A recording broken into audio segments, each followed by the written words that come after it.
Assalamualaikum warahmatullahi wabarakatuh.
Alhamdulillah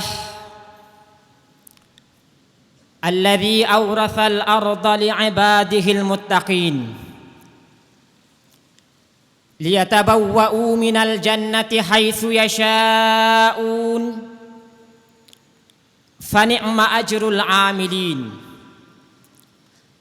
Asyhadu an la ilaha illallah wahdahu la syarika lah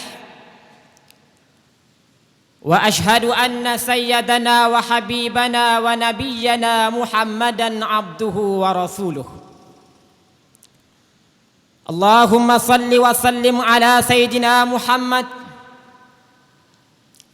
wa ala alihi wa ashabihi salatan wa salaman daimaini mutalazimaini ila yaumiddin. Amma ba'd. Faya ayyuhan nas ittaqullaha haqqa tuqatih wa la tamutunna illa wa antum muslimun. Qala Allah ta'ala fi kitabil karim, ya ayyuhalladzina amanu ittaqullaha haqqa tuqatih wa la tamutunna illa wa antum muslimun. Rasulullah sallallahu alaihi wasallam bersabda bahwasanya Allah Subhanahu wa taala menghiasi segala tingkatan langit dengan kawakib, yakni matahari, bulan dan bintang, dan menghiasi segala malaikat dengan malaikat Jibril, dan menghiasi segala bulan dengan bulan Ramadan, dan menghiasi segala nabi dengan Nabi Muhammad sallallahu alaihi wasallam, dan menghiasi segala malam dengan malam Al-Qadar,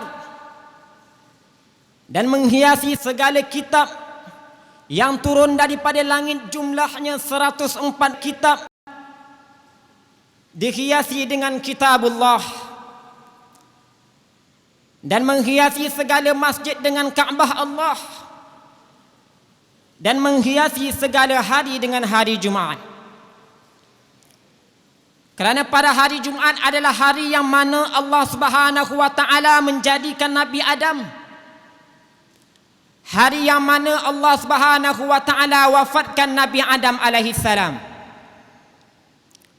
dan hari yang mana akan berlakunya hari kiamat. Pada hari inilah mimbar Jumaat mengingatkan kepada hadirin,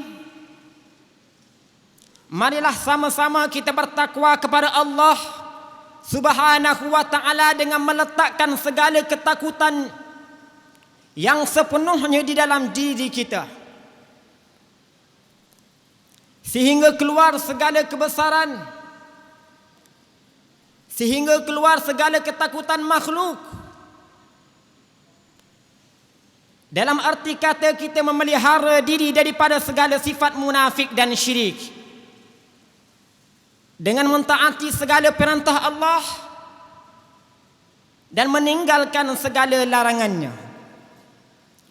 Kerana takwa juga dapat menumbuhkan amal-amal soleh yang nyata sebagai bukti kebenaran iman. Kerana perbuatan dan amal manusia baik atau jahatnya merupakan pencerminan keimanannya terhadap Allah Subhanahu wa ta'ala. Sidang Jumaat yang saya hormati sekalian, tajuk khutbah kita pada hari ini ialah ingat kepada kematian. Kerana pasti akan dialami oleh setiap manusia apabila sudah sampai tiba ajalnya. Maka tidak boleh didahulukan atau diundurkan walaupun sesaat. Sebagaimana hal ini diperjelaskan Allah di dalam Al-Quranul Karim. A'udzu billahi minasy syaithanir rajim. Bismillahirrahmanirrahim. Kullu nafsin dha'iqatul maut. Kullu nafsin dha'iqatul maut. Kullu nafsin dha'iqatul maut. Wa innama tuwaffawna ujurakum yawmal qiyamah. Faman zuhziha 'anil nar wa udkhilal jannata faqad faz. Wa mal hayatud dunya illa mata'ul ghurur. Tiap-tiap yang bernyawa pasti akan merasai mati. Tiap-tiap yang bernyawa pasti akan merasai mati. Tiap-tiap yang bernyawa pasti akan merasai kematian. Dan sesungguhnya pada hari kiamat sajalah disempurnakan pahalamu.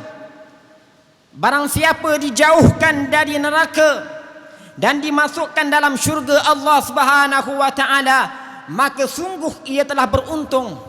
Kehidupan dunia itu tidak lain hanyalah kesenangan yang memperdayakan. Saat menjelang kematian dalam kehidupan orang-orang terdahulu adalah saat yang akan kita lalui juga. Kita semua pasti akan mati. Kita semua pasti mengalami saat sakaratil maut. Dan kita pasti akan sampai pada saat tersebut. Demi Allah, kita semua pasti akan merasakannya.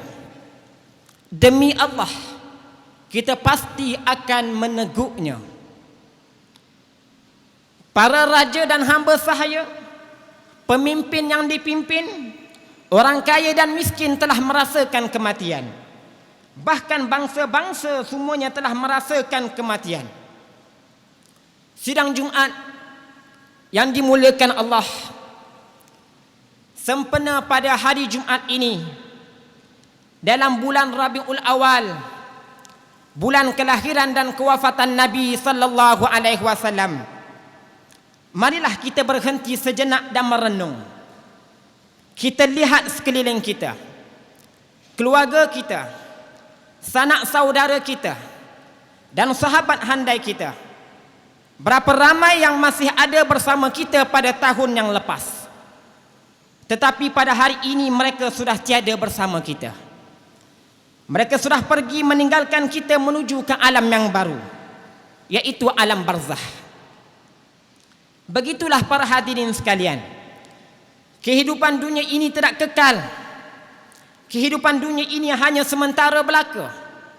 Ia seperti yang digambarkan oleh Rasulullah sallallahu alaihi wasallam dalam sebuah hadisnya. Apalah erti dunia bagiku? Hubungan aku dengan dunia ini laksana seorang pengembara yang sedang berjalan di bawah terik matahari. tiba-tiba kelihatan oleh pengembara itu sebatang pohon. Lalu dia pun berteduh sejenak di bawah bayangan pohon tersebut. Sesaat kemudian dia pun pergi meninggalkan tempat itu.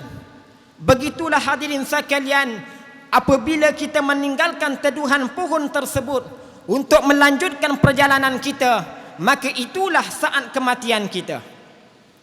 Kematian bukan berarti penutup segala sesuatu, dan kematian bukan berarti nuktah akhir, tetapi ia adalah saat perpindahan dari satu alam ke alam yang lain. Dari alam dunia yang sementara ini ke alam akhirat yang kekal abadi. Apakah yang kita sudah persiapkan untuk ke alam akhirat tersebut, hadirin? Apakah persiapan kita dengan amal soleh, atau dengan dosa dan maksiat, atau dengan kejahatan dan kezaliman yang kerap kita lakukan pada hari-hari? Fikirkanlah sebelum mati dan datang menjemput kita. Fikirkanlah sebelum malaikat maut datang mencabut nyawa kita. Ikhwanul muslimin rahimakumullah, kematian boleh datang pada bila-bila masa. Ia tidak mengenal umur, bangsa dan warna, tidak mengenal sama ada seseorang itu sehat walafiat atau sakit terlantar. Berapa ramai manusia yang nampak sehat dan tegap, tubuh badannya tiba-tiba mati dijemput ajal. Mereka terperdaya dengan anggapan bahawa mereka akan hidup dengan lebih lama di dunia ini kerana mereka sehat sejahtera. Tetapi siapakah yang dapat menjamin sedemikian? Begitu juga yang muda remaja. Mereka menyangka mereka akan hidup lebih lama lagi kerana mereka masih muda. Tetapi siapakah yang dapat menjaminkan sedemikian? Adakah apabila sudah sampai kematian, apabila roh sudah hampir keluar dari jasad, barulah kita merasa insaf, barulah kita merasa menyesal atas perbuatan maksiat kita? Adakah ketika itu segala taubat kita akan diterima oleh Allah? Tidak sama sekali, hadirin. Pintu taubat akan tertutup apabila seseorang itu berada pada ketika nazaknya, ketika ruh hampir keluar dari jasad. Maka sekaranglah masanya untuk kita insaf dan bertaubat kepada Allah. Kita minta ampun kepada Allah atas segala dosa yang telah kita lakukan dan meningkatkan ibadah dan amal soleh kita sementara kita masih bernafas lagi di dunia ini. Allah Subhanahu wa taala berfirman, "Kalla idza balagatit taraqi wa qila marraq wa dhanna annahu al-firaq wa lataffatis saqu bis-saq ila rabbika yawma idinil masaq." Sesekali jangan apabila nafas seseorang itu telah sampai ke kerongkong dan dikatakan kepadanya, siapakah yang dapat menyembuhkan engkau? Dan dia yakin bahawa sesungguhnya itulah waktu perpisahan. Dan terikatlah betis kiri dan betis kanan. Kepada Tuhanmu kamu akan dibawa pada hari tersebut. Ingatlah hadirin sekalian, apabila kematian telah datang, tiada siapa yang dapat menghalangnya. Ketika kematian telah datang, ketika itulah kita akan sedar betapa singkatnya kehidupan di dunia ini. Bayangkanlah seketika apabila kita sudah menghembuskan nafas yang terakhir. Bayangkanlah seketika ketika itu anak isteri kita akan menangis atas jasad kita yang sudah kaku. Itulah saat perpisahan, hadirin. Kita tidak tahu sama ada kita akan bertemu dengan mereka atau tidak, kerana di akhirat kelak kedudukan seseorang bergantung dengan amalannya. Ingatlah hadirin sekalian, ingatlah kematian sebelum ia datang kepadamu. Buatlah persiapan untuk menghadapi hari perpisahan. Sesungguhnya orang yang cerdik adalah orang yang sentiasa mengingati kematian. Sebagaimana sabda Rasulullah sallallahu alaihi wasallam, Ayyul mu'minina akyas? Qala aktsaruhum lil mauti dzikra. Siapakah orang mukmin yang paling cerdik? Jawab Rasulullah sallallahu alaihi wasallam, mereka ialah yang paling banyak mengingati kematian. Imam Al-Qurtubi disebutkan di dalam tazkirahnya, barang siapa yang membanyakkan menyebut akan kematian, maka dimuliakan dengan 3 perkara. Yang pertama, disegerakan padanya taubah. Yang kedua, ia mempunyai sifat qanaah, iaitu redha dengan barang yang datang dari Allah. Yang ketiga, gemar dan rajin pada melakukan ibadah. Barang siapa yang lupa menyebutkan akan kematian, diseksa dengan 3 perkara. Yang pertama, Allah Subhanahu wa taala melupakan dia daripada sifat taubah. Yang kedua, dia tidak akan merasa cukup dengan apa yang datang dari Allah. Yang kedua, dia akan rasa malas dan malu untuk mengerjakan ibadah. Apabila seseorang itu selalu ingat akan kematian dan sedar akan kematian yang akan datang pada bila-bila masa, akan merasa gemetar untuk melakukan maksiat, kerana dia berasa takut jika maut itu datang ketika ia sedang melakukan perbuatan maksiat. Dan dia juga akan rajin melakukan ibadah dan amal soleh sebagai persiapan untuk melayar bahtera di akhirat. Sesungguhnya kematian itu adalah satu pengajaran bagi orang-orang mukmin. Rasulullah sallallahu alaihi wasallam telah bersabda, "Kafa bil mauti wa'idha." Cukuplah kematian itu sebagai peringatan. Maimun bin Mahran, seorang tabi'in, beliau menggali kubur di pekarangan di samping rumahnya. Lalu beliau meratakan tanah kubur tersebut dan meletakkan sebongkah batu di dalamnya. Kemudian beliau duduk di situ pada setiap hari. Ketika rasa panas dan kegelapan yang menyesakkan dirinya, beliau keluar daripada kubur itu, hadirin, dengan rasa takut dan nangis tersedu-sedu, dan berkata kepada dirinya, "Wahai Maimun, kamu telah keluar daripada kubur, maka beramallah dengan amal yang soleh." Sedang yang lainnya, hadirin, sebahagian daripada mereka mengambil kain kapan, menggantungkannya di atap rumah. Setiap kali mereka melihat kain kapan, mereka akan menangis kerana mengingat kematian. Sedang yang lainnya, hadirin, mereka akan tulis, "Ingatlah kematian, ingatlah penghancur kelazatan." Perkataan ini ditulis di pintu masuk dan keluar rumah mereka. Setiap kali mereka masuk rumah dan keluar rumah, setiap kali itulah mereka akan sedar, mereka akan ingat, dan mereka akan diingati oleh kematian. Ingat hadirin, pendekatan-pendekatan ulama-ulama salaf, para tabi'in, supaya mereka sentiasa menjadikan kematian ini sebagai pengajaran, supaya mereka sentiasa membuat satu persiapan untuk bertemu dengan hari kematian. Sayyidina Utsman bin Affan radhiyallahu anhu, apabila menghantarkan jenazah ke kubur, beliau menangis sehingga pingsan. Lalu para sahabat mengangkatnya, bawa pulang, hantar ke rumahnya seperti jenazah. Kemudian sahabat bertanya kepada Sayyidina Utsman, "Wahai Utsman, kenapakah engkau jadi begini?" Maka Sayyidina Utsman berkata, "Kerana aku pernah mendengar hadis Nabi sallallahu alaihi wasallam. Rasulullah menyatakan bahawasanya kubur itu adalah awal persinggahan akhirah." Sayyidina Umar Abdul Aziz, seorang khalifah ataupun penguasa Islam, beliau memiliki harta, pangkat, pembantu, minuman dan makanan, dan segala yang beliau inginkan beliau ada pada waktu itu. Tatkala beliau menjabat seorang pemimpin dan penguasa Islam, beliau tinggalkan semua itu, hadirin. Beliau tidak nampak lagi pada harta, beliau tidak nampak lagi pada istana, beliau tidak nampak lagi pada makan dan minum, kerana beliau ingat kepada malam pertama alam barzah. Allahu Akbar, hadirin. Itulah saat malam yang sangat mencengkam, malam yang menyepi, malam yang membisa, malam yang akan dipersoalkan kita, iaitu malam pertama di alam barzah. Inilah malam dikeluhkan para ahli hikmah, ditangisi para penyair, dan dikarang buku pelbagai mengenainya. Inilah malam, hadirin, yang mencengkam jiwa kita.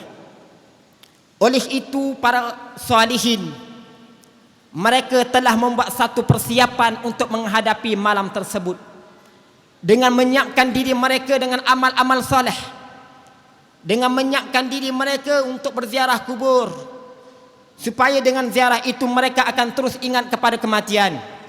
Bersiap diri dengan membaca Al-Quran dengan tadabbur, merenungi maknanya, dan mereka sentiasa bergaul dengan orang-orang yang saleh. Rabi' Al-Khisam berkata, hadirin, aku memeriksa kematian bersama hembusan nafasku.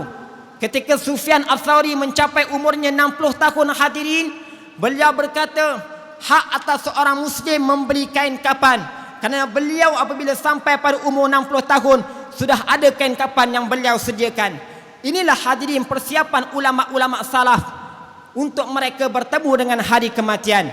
Apabila persiapan ini dilakukan oleh mereka, maka akhir kehidupan mereka akan bertemu dengan Allah dalam keadaan soleh, dalam keadaan mereka membawa hati yang tenang, dalam keadaan mereka membawa hati yang sejahtera.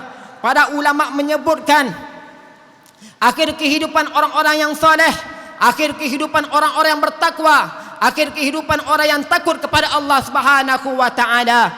Al-A'mash, seorang muhaddis, saat menjelang kematiannya, ketika anak-anaknya menangisinya, ia mengatakan, janganlah anda menangisi aku, sebab demi Allah tidak pernah aku ketinggalan takbiratul ihram selama 60 tahun bersama dengan imam. Sa'id bin Musayyib di saat sakaratil maut, beliau mengatakan, segala puji bagi Allah, tidaklah muadzin melaungkan azan di Masjid Rasul, melainkan aku berada di Masjid Rasul selama 40 tahun. Lihat hadirin, ulama-ulama yang menyiapkan diri mereka untuk kematian. Sedang yang lainnya hadirin, Amir bin Sabit bin Zubair memohon kepada Allah dengan kematian yang baik. Ketika ditanya hal itu, beliau menjawab, semoga Allah mematikan aku dalam keadaan sujud. Pada suatu hari pada rakaat yang terakhir hadirin, Allah Subhanahu wa taala matikannya dalam keadaan bersujud. Inilah hadirin sekelumit gambaran mereka yang mati di dalam ketaatan, mereka mati dalam ketakwaan kepada Allah Subhanahu wa taala. Adapun orang-orang yang lalai, orang-orang yang melakukan maksiat, mereka akan mati di dalam kelalaian, mereka akan mati di dalam kezaliman, mereka akan mati di dalam kemaksiatan. Di sini para ulama ada menyebutkan contoh-contoh akhir kehidupan mereka yang menyedihkan, akhir kehidupan mereka yang memilukan hadirin. Sebahagian daripada mereka mati tidak boleh mengucapkan syahadah, bahkan mereka mengalun-alunkan nyanyian seorang penyanyi yang terkenal. Bila diucapkan syahadah, mereka menggeleng kepala, tidak mahu mengucapkan syahadah. Sedang yang lainnya hadirin, apabila datang seorang mengucapkan syahadah kepadanya, beliau malah bertanya, 5 kali 6 sama dengan berapa? Maka diulangkan lagi perkataan kalimah la ilaha illallah, maka dia pun mengulangkan perkataannya, 6 kali 5 sama dengan berapa? Sehingga dia mati dalam keadaan dia mengulangkan perkataan 6 kali 5 sama dengan berapa? Na'udzubillah min zalik. Hadirin, sekiranya akhir kehidupan kita sama dengan seperti orang-orang yang seperti ini. Begitu juga dengan Al-Wasik, seorang pemimpin sesudah Al-Mu'tasim, seorang khalifah yang telah membunuh Ahmad bin Nasir Al-Khazai, seorang ulama ataupun tokoh yang masyhur di dalam kepimpinan ahli sunnah wal jamaah, yang memiliki kitab Al-I'tisam bil Kitabi wa Sunnah. Ahmad bin Nasir Al-Khazai, bila mana beliau menghadap dengan Al-Wasik untuk menyatakan Al-Quran adalah kalamun qadim, maka Al-Wasik ini mengajaknya untuk menyatakan Al-Quran itu adalah makhluk. Tetapi Ahmad bin Nasir Al-Khazai ini keras pendiriannya dan tegas.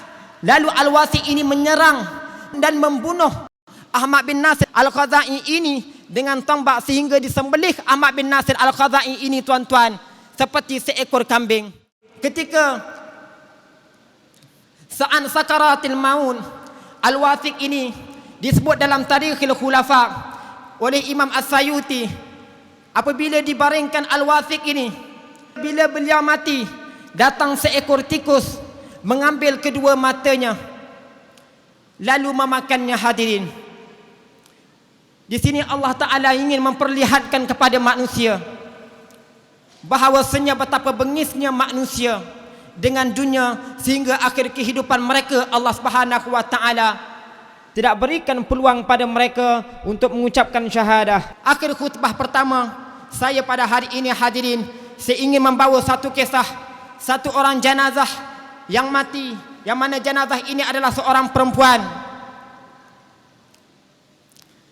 Di waktu malam anaknya bermimpi, ibunya datang mengetuk rumahnya.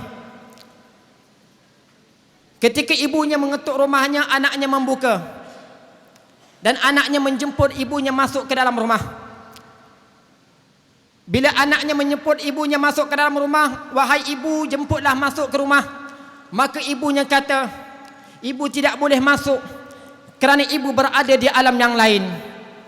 Maka anak ini tanya kepada ibunya dengan satu soalan, "Ibu berada dalam neraka ataupun berada dalam syurga Allah?" Maka ibu ini tidak terlambat-lambat dan tidak teragak-agak memberitahu kepada anaknya bahawasanya dia adalah dalam neraka. Dia adalah dalam neraka. Dia adalah dalam neraka. Inilah perkataan ibu yang disebutkan kepada anaknya hadirin. Disebabkan sikap dan perbuatan anak-anak yang melakukan perbuatan dosa, yang melakukan kejahatan dalam dunia ini. Ibu-ibu mereka yang sudah kembali ke rahmatullah terus akan diseksa, terus akan diazab oleh Allah Subhanahu wa taala. Kita yang masih ada bapa, kita yang masih ada ibu hadirin, jagalah mereka dalam keadaan yang baik. Ibu bapa kita yang sudah kembali ke rahmatullah, doakan untuk mereka. Jangan terus kita berada di dalam kejahatan, jangan terus kita berada dalam dosa dan maksiat yang kita lakukan dalam dunia ini, akan memberikan sentuhan yang sangat pedih kepada mereka hadirin. Ingatlah hadirin sekalian, cerita ini akan membawa satu sentuhan dan pengajaran yang besar dalam kehidupan kita. Mudah-mudahan dengan pengajaran-pengajaran daripada cerita kisah ini hadirin, marilah sama-sama kita bersyukur kepada Allah Subhanahu wa taala kerana Allah Subhanahu wa taala panjangkan umur kita hingga hari ini untuk memberikan peluang kepada kita untuk bertaubah kepadanya, untuk memberikan peluang kepada kita untuk meningkatkan ibadah kita. Rebutlah peluang ini hadirin sebelum ajal datang menjemput kita. Barakallahu li wa lakum bil Qur'anil azim wa nafa'ani wa iyyakum bima fihi minal ayati wa dzikril hakim wa taqabbala minni wa minkum tilawatahu innahu huwas samiul alim. Aqulu qawli hadza wa astaghfirullahal azim li wa lakum wa lisairil mu'minina wal mu'minat wal muslimina wal muslimat fastaghfiruhu innahu huwal ghafurur rahim. Amin ya muwaffiqallah wa fina ta'atika ajma'in wa tub 'alaina wa 'alal muslimin waghfir dhanba man yaqul nastaghfirullahal 'azim nastaghfirullah.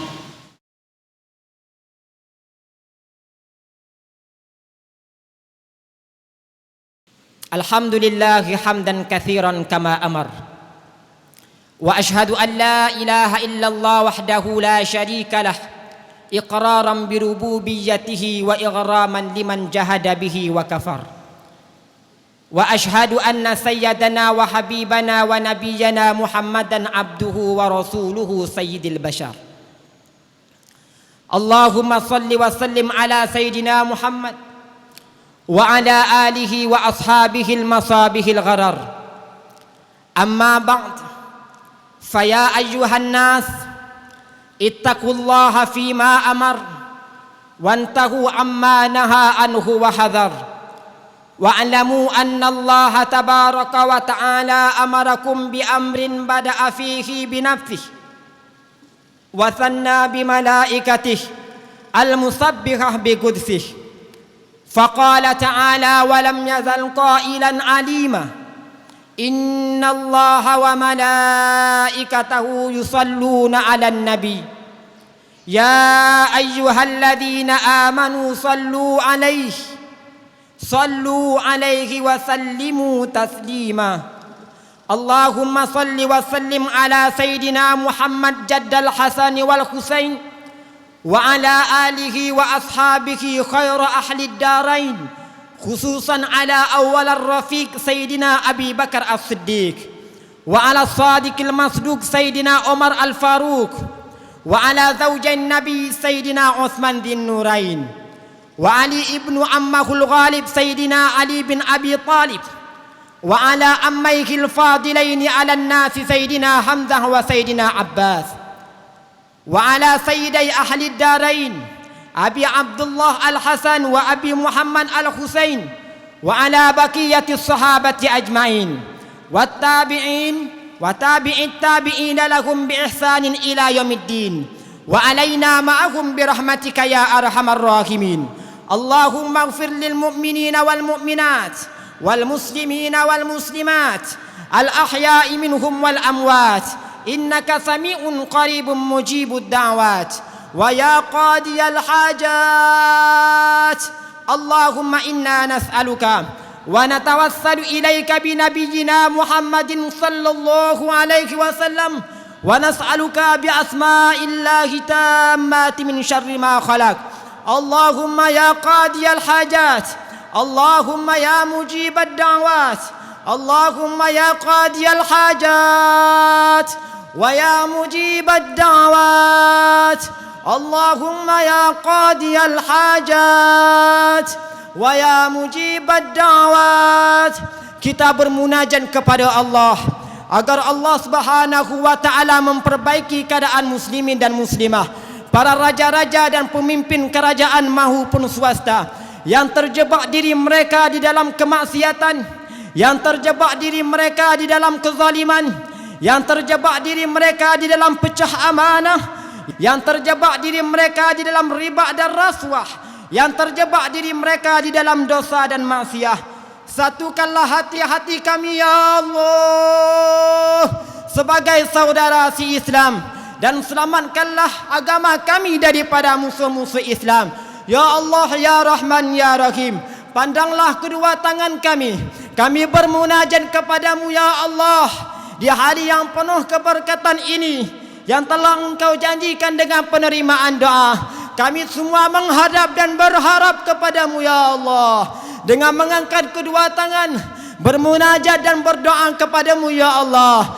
Ya Allah ya Rahman ya Rahim, telah Engkau jadikan masjid ini, menyejukkan perkumpulan ini, tanda bahawa Engkau menyayangi kami, tanda bahawa Engkau merahmati kami.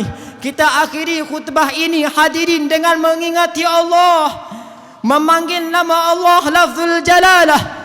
Penuhi jiwa kita dengan kekuatan nama Allah, dengan keagungan nama Allah, dengan keindahan nama Allah. Tuangkan seluruh hajatmu dan tenggelamkan semua permintaanmu hadirin di dalam doa kita. Semoga Allah menyejukkan jiwa kita, semoga Allah menyejukkan bandar Kontrium ini daripada musibah dan fitnah khususnya dan seluruh negara amnya, dan sehingga Allah menggantikan semua musibah yang akan turun di bandar ini dengan turunnya nubuwah, dengan turunnya hujan hidayah, dengan turunnya hujan rahmah. Kami berdoa ya Allah untuk kerabat kami, teman-teman kami, pemuda-pemudi kami yang masih terjebak di dalam perjudian, yang masih terjebak di dalam kemaksiatan, yang masih terjebak di dalam penzinaan, yang masih terjebak di dalam kezaliman, yang masih terjebak di dalam gejala sosial ya Allah. Ya Allah ya Rahman ya Rahim, hujanilah mereka dengan hidayah, hujanilah mereka dengan keinginan bertaubah, hujanilah jiwa mereka untuk ingin bersujud kepadamu ya Allah. Terimalah doa kami ya Allah, pandanglah kami ya Allah, lihatlah kami ya Allah. Kami mohon kepadamu ya Allah di hari yang penuh keberkatan ini ya Allah, di bulan hari kelahiran Nabi-Mu Muhammad sallallahu alaihi wasallam. Ya Allah ya Rahman, ya Allah ya Rahim, ya Dzal Jalali wal Ikram, ringankanlah kami pada saat sakaratil maut, mudahkanlah kami pada saat sakaratil maut. Janganlah Engkau jadikan alam kubur kami ya Allah daripada salah satu galian lubang neraka-Mu ya Allah. Jadikanlah ia sebagai taman syurga ya Allah. Campakkanlah kami ya Allah, lemparkanlah kami ya Allah dalam syurga-Mu bersama kekasih-Mu, dengan sama para sahabat-Mu ya Allah, dengan orang-orang yang Engkau cintai ya Allah. Ya Allah ya Rahman ya Rahim, ya Fattahu ya Alim ya Dzal Jalali wal Ikram. Tubna ila Allah wa raja'na ila Allah wa nadimna ala ma fa'alna. Hadirin, kita kembali kepada Allah. Hadirin, kita bermunajat kepada Allah. Kita bertaubat kepada Allah. Sedar kepada Allah. Kembali kepada Allah. Jangan lalai, jangan kita leka terus melakukan maksiat. Hadirin, dunia ini semakin hampir mau berlakunya hari kiamat. Hadirin, umur kita semakin pendek. Hadirin, dosa kita semakin banyak. Hadirin, yang kita kumpul adalah dosa. Marilah sama-sama kita berjumpa dengan Allah dengan menyebut nama Allah, dengan meletakkan nama Allah di dalam jiwa kita, sehingga bergemuruh dan gemetar nama Allah dalam diri kita bila kita berdepan dengan maksiat Allah Subhanahu wa taala. Rabbana zalamna anfusana wa illam taghfir lana wa tarhamna lanakunanna minal khasirin. Ya Allah, sebelum kami tutupkan mimbar Jumaat yang kedua ini, ya Allah, sekali lagi kami mohon, ya Allah, kami bermunajat kepadamu, ya Allah, kami berdoa kepadamu, ya Allah. Lihatlah kami, ya Allah, kami rintih kepadamu, ya Allah, dengan sungguh-sungguh mengangkat kedua tangan ke hadiratmu, ya Allah.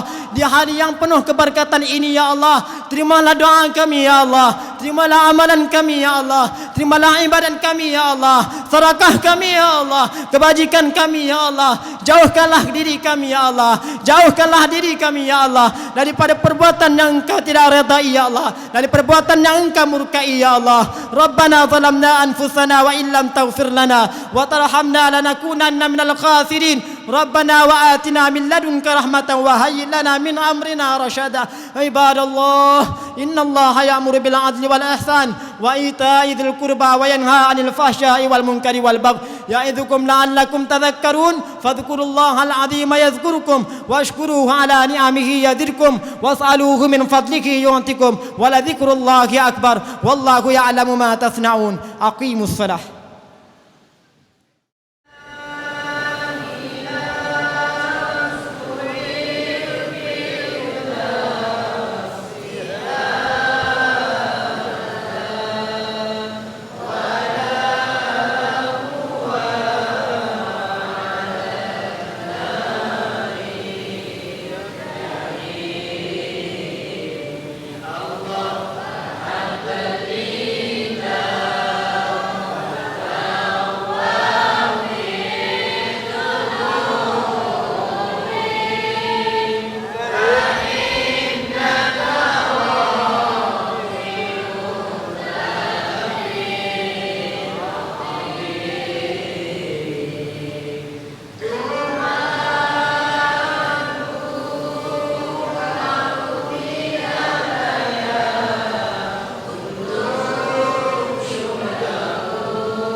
Ya Allah, Engkau Tuhanku, tiada Tuhan melainkan Engkau. Engkau cinta agungku, Nabi Muhammad pesuruhmu. Ya Allah, Engkau Tuhanku, tiada Tuhan melainkan Engkau. Engkau cinta agungku, Nabi Muhammad pesuruhmu. Ya Allah, Engkau sumber bahagia, Engkau sumber keselamatan. Ya Allah, Engkau sumber keamanan, Engkau adalah segalanya. Ya Allah, Engkaulah